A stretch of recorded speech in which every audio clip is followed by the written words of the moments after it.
କରଞ୍ଜିଆ ବନଖଣ୍ଡରେ ପକ୍ଷୀ ଗଣନା 2025 ପାଇଁ ବନ କର୍ମଚାରୀଙ୍କ ପ୍ରଶିକ୍ଷଣ ଶିବିର।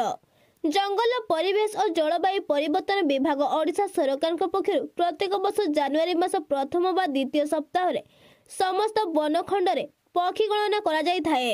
ହେଲେ ଚଳିତ ବର୍ଷ ଏହା ସପ୍ତାହ ବନଖଣ୍ଡରେ ଗୋଟିଏ ଦିନ ଅର୍ଥାତ୍ ଜାନୁଆରୀ 18 ତାରିଖରେ ଅନୁଷ୍ଠିତ ହେବ ବୋଲି ସିଦ୍ଧାନ୍ତ ଗ୍ରହଣ କରାଯାଇଥିଲା।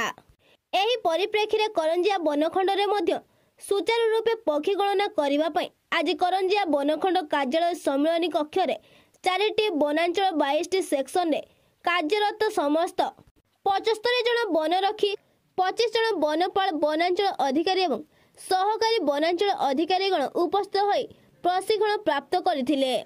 ପ୍ରଶିକ୍ଷଣ ଦାତା ଭାବେ କରଞ୍ଜିଆ ବନଖଣ୍ଡ ସହକାରୀ ବନ ସଂରକ୍ଷକ ମଦନ ମୋହନ ମହାନ୍ତ ଯୋଗଦାନ କରିଥିବା ବେଳେ ସମସ୍ତ ଶିବିରର ନେତୃତ୍ୱ କରଞ୍ଜିଆ ବନଖଣ୍ଡ ଅଧିକାରୀ ଶ୍ରୀକାନ୍ତ ନାୟକ କରିଥିଲେ। ଏହି ଶିବିରରେ କିପରି ପକ୍ଷୀମାନଙ୍କ ନିର୍ଭୟରେ ଗଣନା କରାଯିବ ଏବଂ କେଉଁ ପ୍ରକାର ପ୍ରଜାତିର ପକ୍ଷୀଙ୍କୁ ଚିହ୍ନଟ କରାଯାଇ ଗଣନା ହେବ ଏବଂ ଏହି ବନଖଣ୍ଡ ମଧ୍ୟରେ କେଉଁ କେଉଁ ପ୍ରଜାତିର ପକ୍ଷୀଙ୍କ ଆଗମନ ହୁଏ ସେ ବିଷୟରେ ସବିଶେଷ ସୂଚନା ଦିଆଯାଇଥିଲା। 2ରୁ ଅଧିକ ସଦସ୍ୟ ବିଶିଷ୍ଟ ଦଳ ଗଠନ କରି ବାଇନାକୁଲାର ଓ ଖାତା ଉପଯୋଗୀ କରି ପକ୍ଷୀ ଗଣନା କରିବା ପାଇଁ ନିର୍ଦ୍ଦେଶ ଦିଆଯାଇଥିଲା। 2024 ମସିହାରେ ସମୁଦାୟ 4973ଟି ବିଭିନ୍ନ ପ୍ରଜାତିର ପକ୍ଷୀ ଗଣନା ହୋଇଥିବା ବେଳେ 2023 ମସିହାରେ ଏହା 6008 ଥିଲା। ଚଳିତ ବର୍ଷ 55ଟି ଜଳାଶୟରେ ପକ୍ଷୀ ଗଣନା କରାଯିବ।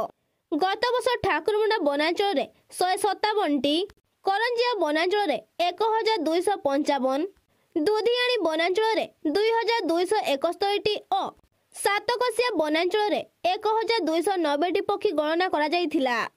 ଗତ ବର୍ଷ ବହୁ ଜଳାଶୟରେ ପୁନରୁଦ୍ଧାର କାର୍ଯ୍ୟ ହେଉଥିବା ଦୃଷ୍ଟିରୁ ଚଳିତ ବର୍ଷ ଗତ ବର୍ଷ ତୁଳନାରେ ଅଧିକ ସଂଖ୍ୟାରେ ପକ୍ଷୀଙ୍କ ସମାଗମ ହେବ ବୋଲି ଆଶା ଥିବା କହିଛନ୍ତି କରଞ୍ଜିଆ ବନଖଣ୍ଡ ଅଧିକାରୀ ଶ୍ରୀକାନ୍ତ ନାୟକ।